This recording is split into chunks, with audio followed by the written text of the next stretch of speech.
There is backstage concern over Triple H's recent political priorities. Future WWE event plans have been revealed, and Big E has retired from wrestling. Stay tuned for all the wrestling news. So kicking things off, we have a report from the Wrestling Observer newsletter that has given us some interesting upcoming matches for John Cena. It's a match that we've kind of wanted. We've wanted for a while, and it feels like it's finally the purpose of John Cena's retirement run to give a young star a match and put them over. And it is, of course, we're talking about Dominic Mysterio, because according to the report, Dominic Mysterio is currently planned to defend his Intercontinental Championship against John Cena at Survivor Series.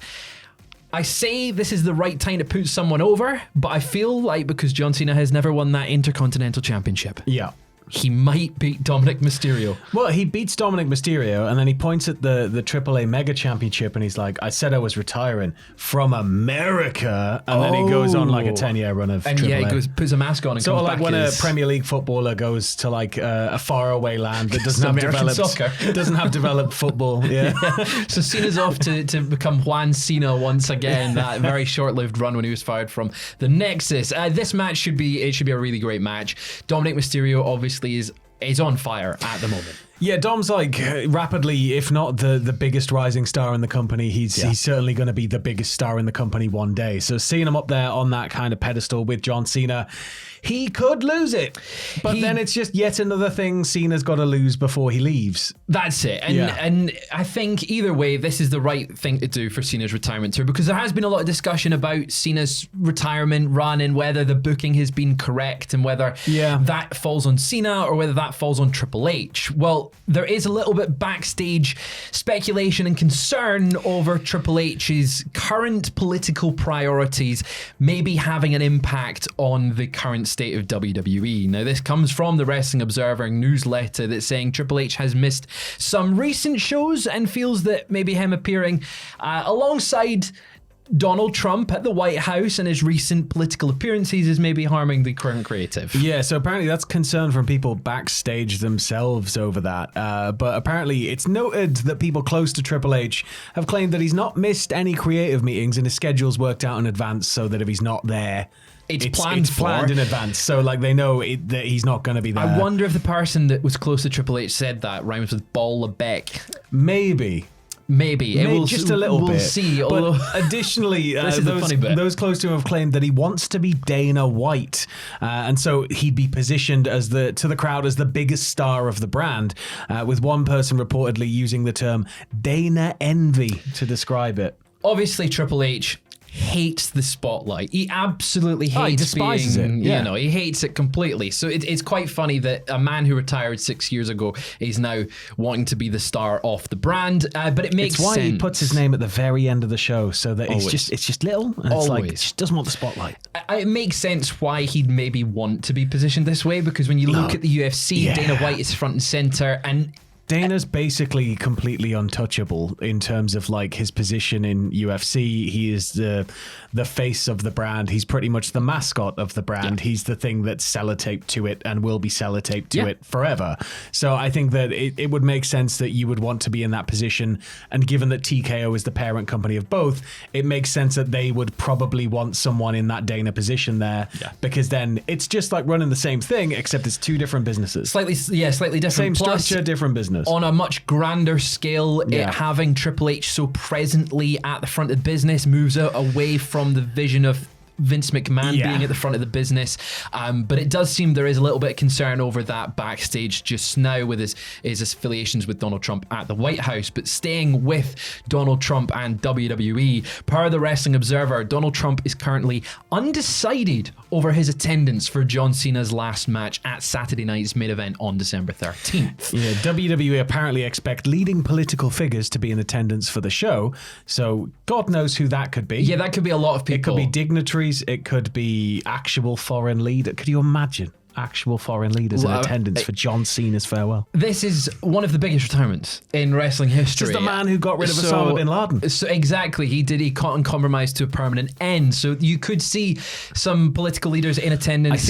I remember reading as well, Trump is supposed to be at an important, I think it's a military football game. He is, yes. That day. So apparently it's potential. Timing wise, it can work out that he could be there though. So he's undecided, but I imagine, unlike Triple H, hates the spotlight. So maybe we won't see him there.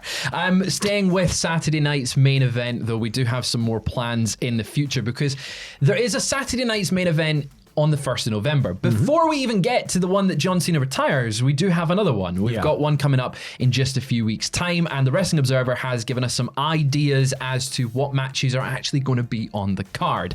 Now, main event, Seth Rollins versus CM Punk for the World Heavyweight title. Dirty. I'll have a bit of that. It's a nice match there. Yeah. It's a nice one. For the WWE Women's Championship, Tiffany Stratton versus Jade Cargill. Yeah, it should be fun. I feel like Jade needs to win that one with the booking, but we'll talk about it in a second. And then finally, Drew McIntyre versus Jacob Fatu, with the winner going on to Survivor Series to face Cody Rhodes for the the WWE Championship. Well, we've just seen that Drew and Jacob get at it like twice on SmackDown, so it makes sense. Now, the match is currently scheduled to take place on SmackDown next week, but there is nothing stopping them having this extend until November 1st, which is 3 weeks time. It feels like they could have that stipulation added for another match. Now, per the report, the favourite to currently win that match to go on to challenge Cody is Drew McIntyre, but we will have more on that another time. Seth versus CM Punk here, it feels a little, I hate to say early because this feud has been going on since CM Punk came back to WWE, but it feels like you're wasting this. It's been going on before that. Yeah, right. He called him a cancer. Exactly. It feels like they're wasting this on a Saturday night's main event. Now, no, it's a special show, Fraser. It's a special show. It's a pay-per-view quality show that happens in your house. That you can watch as an unlisted YouTube video. Yes. Going back to a report that came out just in the past few days about potentially Seth Rollins and Roman Reigns being both in the Rumble, and that came from the Wrestling Observer. This maybe gives me the impression that Punk is going to win at Saturday night's main event and be the world champion going into the Rumble this coming year. Nice. So we will maybe see that. That's pure speculation on it's my all fact. front. It is all fact. You can take this all Fraser's got the scripts upstairs. I've got this. Yeah, I'm the inside scoop on all things WWE. But rounding things off, unfortunately, we have the sad news that Big E has retired from wrestling. It's not surprising. It has been 3 years since he has competed in a match. He had an incredibly serious injury. He did. And an incredibly long road to recovery. And then even then, at the time it was said that the chances of it being a complete recovery and returning back to the ring were very, very slim. Incredibly, incredibly slim margin that would happen. But yeah, speaking to Stephanie McMahon on the What's the Story podcast, he confirmed wrestling days are behind him and that he's now retired, saying, "My career is kind of behind me. I'm someone who is appreciative. I think I had a really good career and I'm proud of it." That's the main the main thing is that he is at peace with it, and we have seen him appear on multiple WWE programs like the pre-shows and the kickoff as an analyst in the past few years, and he seems to be really at peace with the fact that his career is done, and it really sucks that it is done. But at the same time, I don't want to see him come back if it risks. Well, that's it. Anything.